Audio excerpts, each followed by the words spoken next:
You're listening to the CB Cast, brought to you by Complete Body.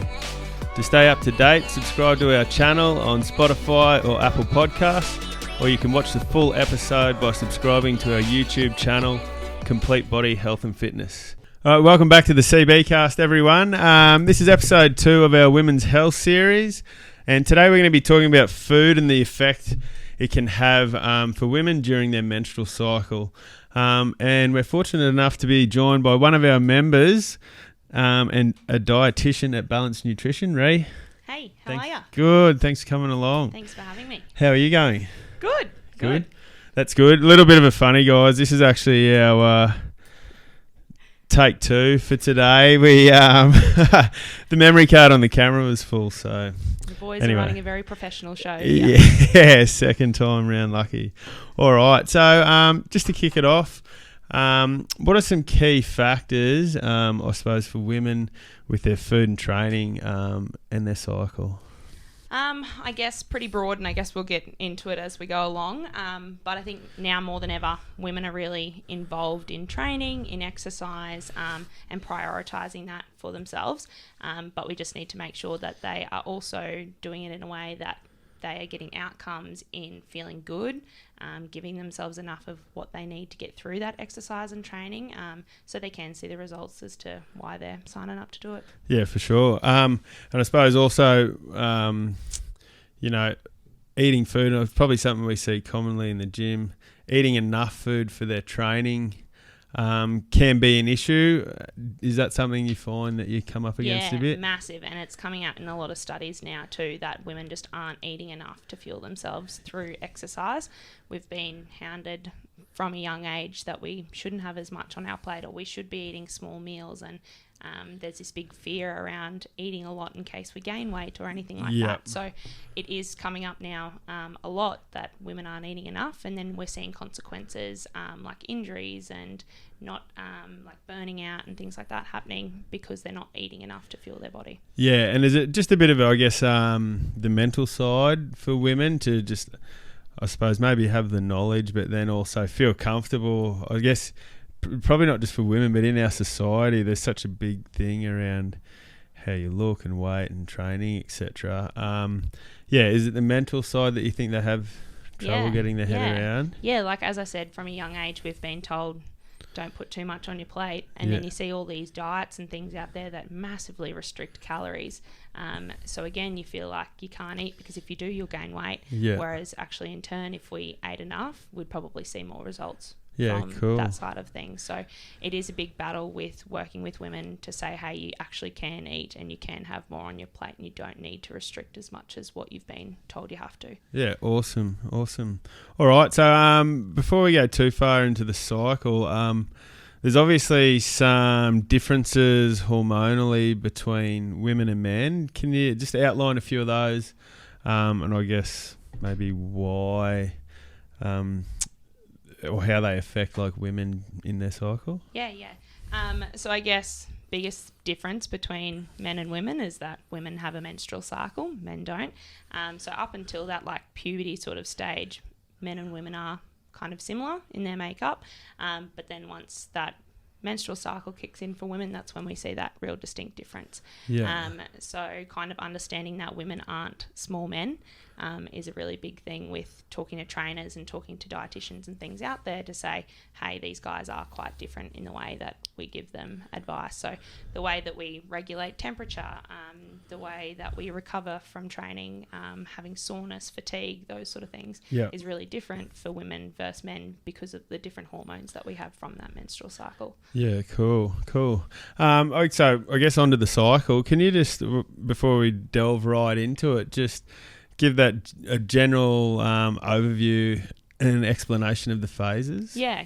And I guess the menstrual cycle is something that's people get a bit nervous about talking about, and it's not something that's really promoted out there. And even at schools, like I have been working with a lot of women that come in and they don't even know really about their menstrual cycle. So that's really interesting as well. But as kind of an overview, you've got what they say is an average is 28 days, but what we actually have found is that your menstrual cycle can go from anything between 21 to 45 days. Yeah. And you've kind of got a few distinct phases that go through that menstrual cycle to release the egg and everything else. So you've got your follicular phase, which is your first kind of tier of it, which is really estrogen dominant, which we'll talk about the hormones, I guess.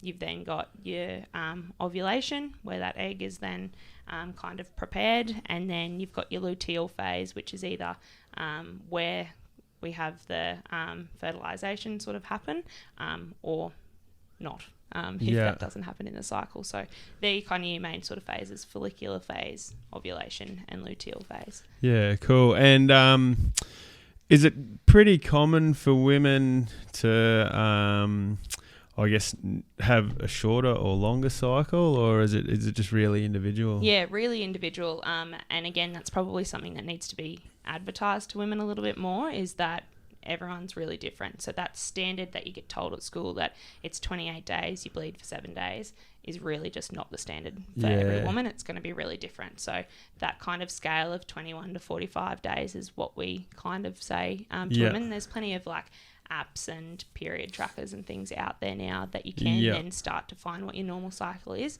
When you have lots of changes that are irregular, so you don't have that regular structure, that's when we kind of say, okay, maybe go and chat to your GP or someone to see what we can do to help that. But the actual length of it can be really individual for different women. Cool. And I suppose what are just, or if there is any, like common factors that, could change to make it irregular? Change, I guess, the length of time, Yeah. So there's a few different like conditions out there where your hormone regulation isn't probably what we'd say an average. So things like PCOS is a common condition that we see quite a lot, endometriosis, even just your like physical makeup can really change or make things irregular, but also missing periods because you haven't got enough calories coming in. So they call that amenorrhea, when your period just disappears or goes away for 3 months, maybe comes back once, comes back again. And that's just because your body doesn't have enough calories coming into it. So it takes away your period because that's a bit of energy that it can kind of go and put towards something else. So that's a big message, especially in like adolescent girls that we're seeing at the moment, saying eat enough or else your period's going to go away, and that's then going to have complications down the track. So as simple as just lack of food can have a huge effect on it.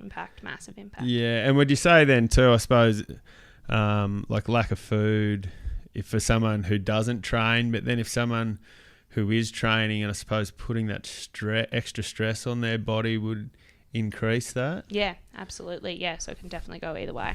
Yeah, cool. All right, well, we might jump into the phases, into the good stuff. So if you want to tell us a little bit about the follicular phase. Yep. So the follicular phase is that kind of first half of your menstrual cycle. So day one is kind of your menstrual cycle is when that bleeding starts. And then day 14 is kind of your ovulation. So that's as an average. So your follicular phase is that kind of time frame, that day 1 to 14 sort of part. So that's when you're really estrogen dominant. So estrogen's that sex hormone for females that's responsible for kind of female characteristics. So things like breasts, pubic hair, those sort of things. But then it's also important for things like bone strength and managing cholesterol and digestion. So estrogen has a really kind of big dominance within that follicular phase. So then we've got to adapt our diet depending on that estrogen sort of load. Cool. And so I guess whilst in that phase, is there specific types of foods, like say protein or carbs, that you should be eating?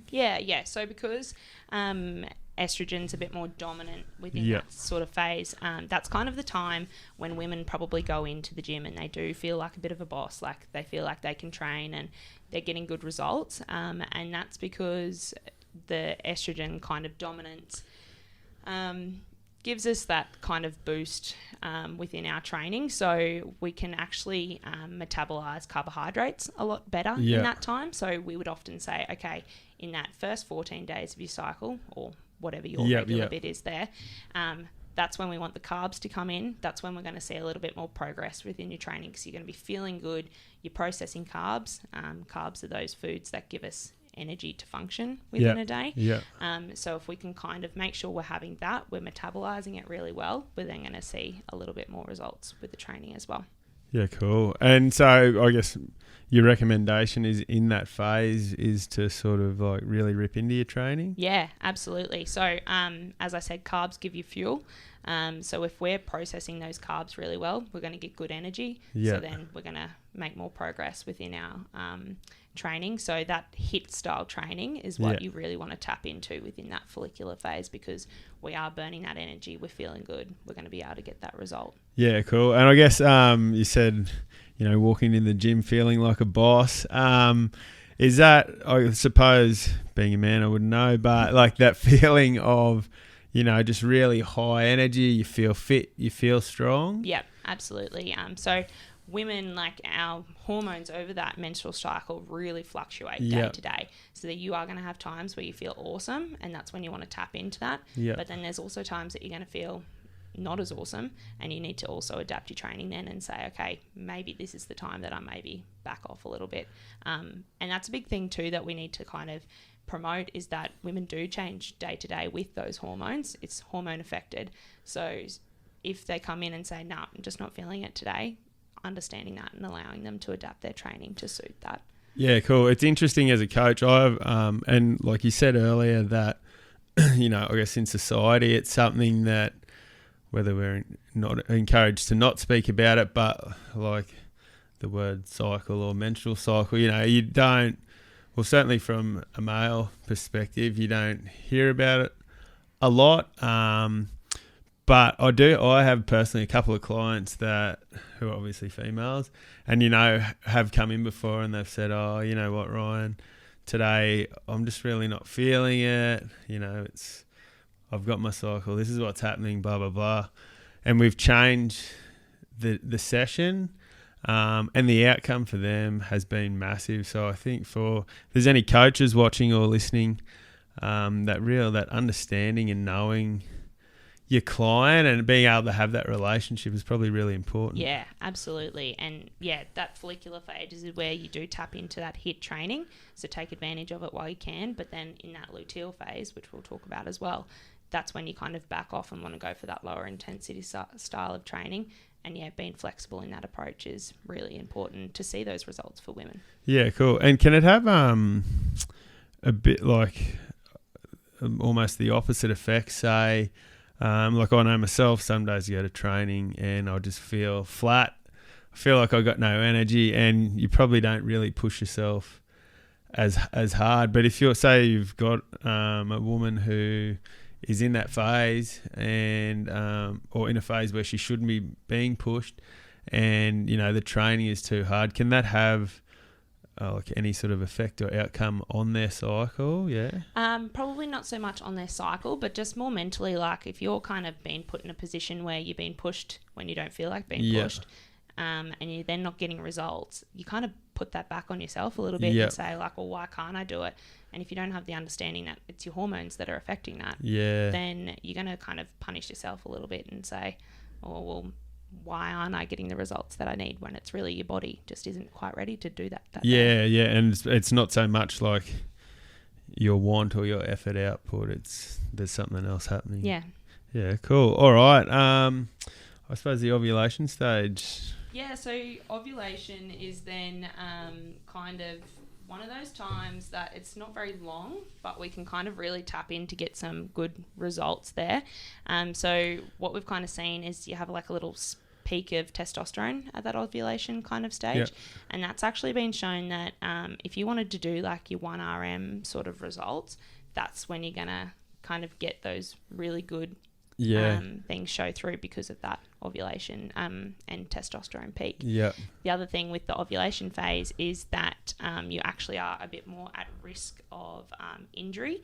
Your tissue becomes a little bit lax in that time because it's preparing that egg. Yeah. So you've kind of got to go hand in hand that, yes, it's the time to get that 1 RM, Yeah.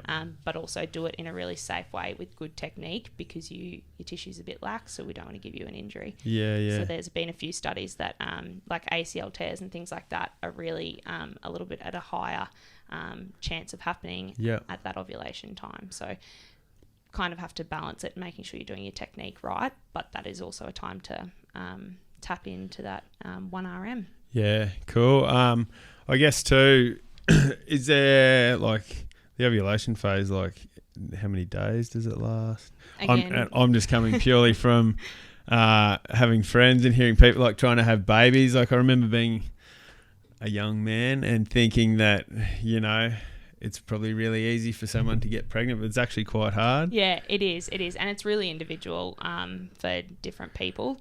I'm actually not quite sure off the top of my head what that kind of day space is. Yeah. But kind of understanding, again, that cycle and when that peak is happening is then, again, individual. If you're tracking that, then you can kind of tap into that time when you are trying to get pregnant. Yeah. Cool. All right. And luteal. So luteal's then that second sort of half of the cycle. So that's then the ovulation's happened, the egg's either kind of been fertilized or not. So that's then when we kind of start having a bit of a progesterone sort of dominant time.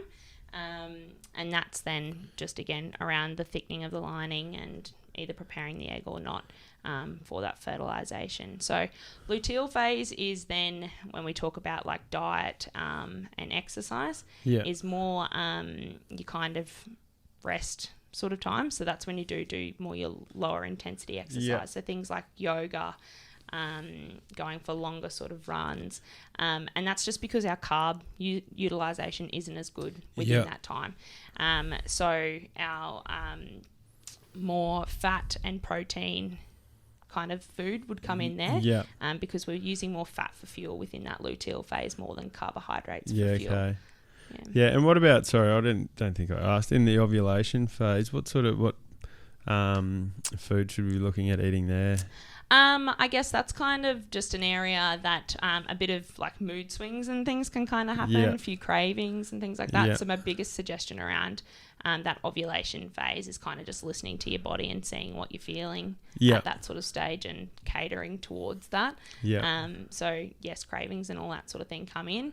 Listening to your body and saying, if you're really hanging out for the sweets and things like that, have you given yourself enough carbs within that day to give yourself energy?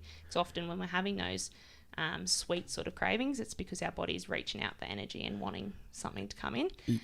So not over restricting in that stage as well. Not filling yourself with the goodies before the good stuff, maybe. All about balance. Definitely. All right, so I guess how can a woman's cycle sort of change what they want to eat, or like I guess their actual food consumption during that time? Yeah, so I guess through those different phases, our body's going to be singing out for different foods. So through that follicular phase, that's kind of when we're feeling good. So that's when we want to probably put a few more carbs into the diet. That luteal phase is when we're feeling a little bit maybe slower intensity, but we also want to make sure we're staying fuller for longer. So we then implement things like our good fats and our proteins and things like that to then stay a little bit fuller for longer and feeling a bit more maintained. I guess overall for women, the biggest thing is making sure that that calorie intake is individual to them, and that they're getting enough in within their day to complete the tasks that they need to complete. So seeing these diets out there that are saying, all right, you can only eat 800 calories, that doesn't then take into consideration what they're doing within a day, how much activity they're doing. So if they're underfeeding through that menstrual cycle and having those dips and peaks of energy and not having enough to keep them going, then that's then going to cause consequences after that. And is it a natural feeling? Would you just feel it within yourself, say in that follicular, like would you naturally just feel like, geez, I'm hungry, I want to eat more food? Yeah. Or just like that you're feeling good, like your energy's feeling good. Yeah. So then if we're kind of exercise then makes us feel good as well. Yeah. Often you can see after you've had like a good session, you feel a little bit more hungry, and that's because your body's kind of saying, all right, I need to refuel from that really good session. Yeah. So people will often say to me, why am I so hungry after I exercise?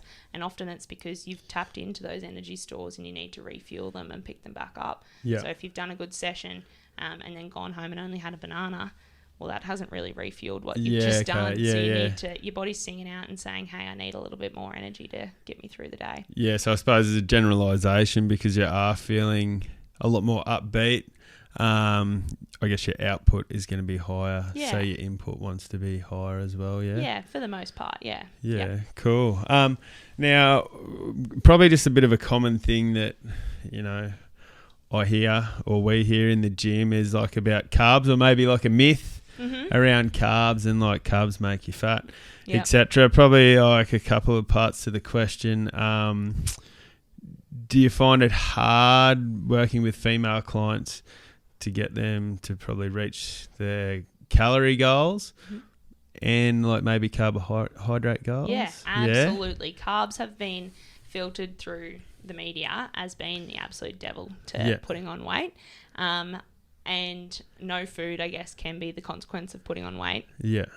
Putting on weight is from having maybe too much calorie intake for what you need, or not just kind of distributing it evenly across your day. So big thing I will hammer with women is carbs are fuel. They go in and they give us that blood sugar to help us function within a day. We need them. Recommendations is actually that 45 to 60% of your daily calories should be from carbs. Yeah, okay. And I can guarantee there's a lot of women that aren't hitting that. Yeah. So again, if you're not having that fuel, it's kind of like a car. If you're not fueling up your car's not going to go. Same with us. If we're not giving ourselves those carbs to function, we're not going to go. Yeah, okay. So a massive things with carbs is that we encourage it for women and encourage them to include them in their diet. There's also a real difference between like carb quality.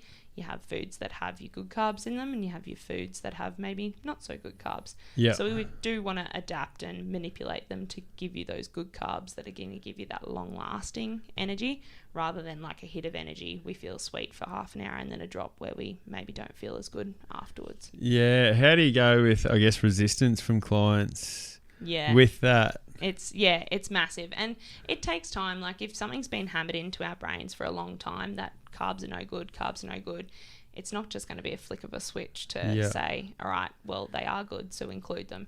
So you've then just got to work with the individual and say, okay, so what are you worried about? How can we work through those barriers to then allow you to include them? So maybe they're only having 20% of their daily calories as being carbs, and we'll say, okay, well, maybe let's see if we can just get it to 30%, and we'll slowly increase it. And often after the first time I've told them that, they'll come back to me and be like, oh, God, I feel so good, like my energy's already picked up. I'm like, yeah, it's because you're actually giving your body what it's asking for.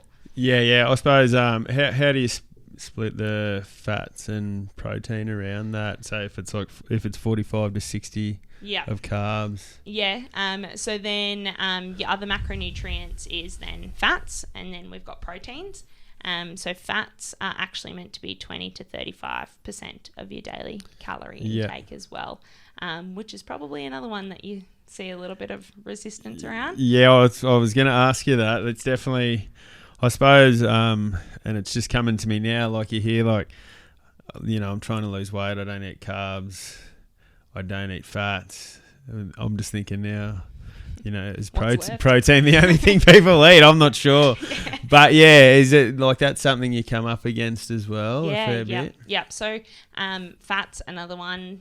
If you eat fats, you're going to get fat is a big thing that social media will put out there. And again, there's a real difference between your quality, like healthy sort of fats, and then your fats that maybe aren't as beneficial to our health. Yeah. Can you, just for the listeners, can you give us an example of, you know, a couple of things there, what you'd say is healthy and what isn't? Yeah. So like you've got your good fats.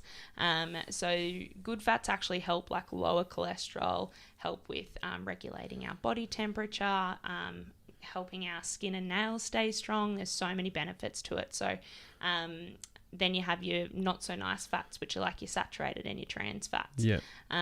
So your good fats examples of them would be things like avocado, nuts, your like oily fishes that have omega-3s, which are really good for like anti-inflammatory properties, and a whole other range of things. And then you have your not so nice fats, those saturated and trans fats, which can come from like some of your animal products, so like your fats on meats. It can come from coconut products is a big one that I see with women having a lot of coconut products, which is really high in saturated fat.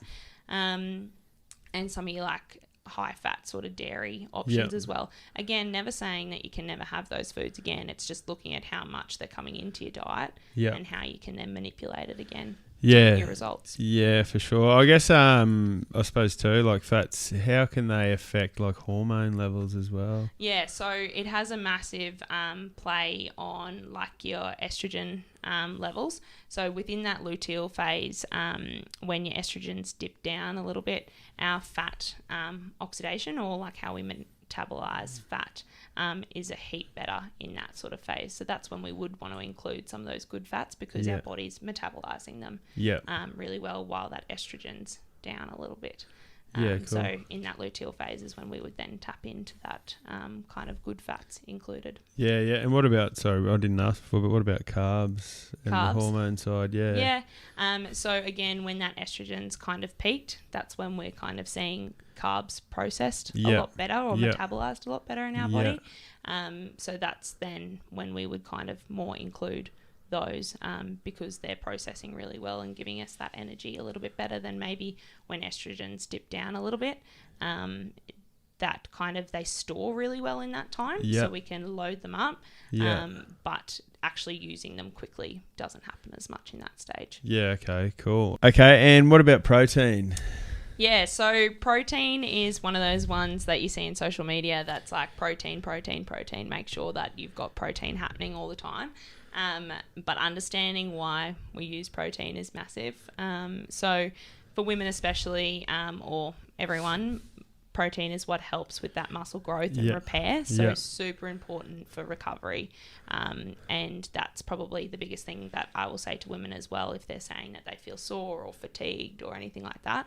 Have you got enough protein in your day, and is it evenly distributed across the day? So we often see that we'll put all our protein into our like dinner meal when you have your big steak and veg or something like that, but it's not kind of evenly spread across the day. So that's probably a big thing that we'll talk to women about, is making sure that that's evenly put across. Yeah, cool. And it's probably, we see all the time, like people struggle to hit protein targets. Have you got any tips, I suppose, for people to get it in? Like we always say, have a protein shake, but... So recommendations is that you kind of aim for about 20 to 30 grams post exercise as a kind of ballpark as to what you want to hit for protein. So protein shakes are good. They're convenient in that you can get that often there in that 20 to 30 gram kind of window. Making sure it's good quality protein as well. So looking at more like your whey-based options are often more absorbed, or kind of work a little bit better than some of your plant-based alternatives. Not saying they don't work either, but your whey kind of based are your complete proteins. So they're going to give you all the amino acids and things that you need. So when you do use protein powders, just making sure that it is a complete source, or that it's kind of giving you what you want, rather than just kind of consuming calories for no reason. But other sort of protein foods are things like eggs are an awesome like breakfast option that you could use. Baked beans. Obviously your meats are going to give you a protein source. Nuts, and then even like your beans, legumes, tofu, those sort of options as well. So there are plenty of protein food sources out there that if you can get them, they're going to be really readily absorbed, which is really good. But also if you're on the fly and you know you're not going to get that 20 to 30 gram intake in post-exercise, Yep. protein shake definitely is a good convenient way to get that content in. Yeah, cool. So just being aware, I guess, trying to sneak some into each meal. Yep. Yep. So meals, snacks, like evenly putting it across the day. So say after exercise you had some eggs on toast, and then later on you might have like a high protein sort of yogurt as a bit of a snack that's going to give you some protein there. Then lunchtime maybe including like a chicken or some sort of protein on sandwich. And then afternoon having a handful of nuts, which are then also your good fats but a protein. So kind of understanding which different foods have which different macronutrients in them, then you can put them all through your day and make sure you are fueling yourself enough to give you what you need. Yeah, cool. Awesome. Well, thanks so much. Very interesting and plenty of information. So I suppose for any of the ladies out there in the gym, if you've got any questions, hit Rhi up if you see her, or can people reach out to you on Instagram? Yeah, so I have my own personal Instagram called Reset Dietetics, and then also Balanced Nutrition has our Instagram as well. So either way, you can find us on there. But yeah, very, very important to kind of keep spreading the message to women to fuel your body, give yourself what you need to kind of get yourself through, and make sure you are getting those results for your training and all that hard work that you are putting in. Yeah, 100%. Awesome. Well, thanks so much. I'm sure everyone has taken a lot away from today's conversation. And for everyone out there, thanks for listening. We hope that you enjoyed it and you got a lot out of it. And Rhi, thanks for having me. We'll see you on here again soon sometime. Yeah, sounds good. Thank you. Thanks, guys.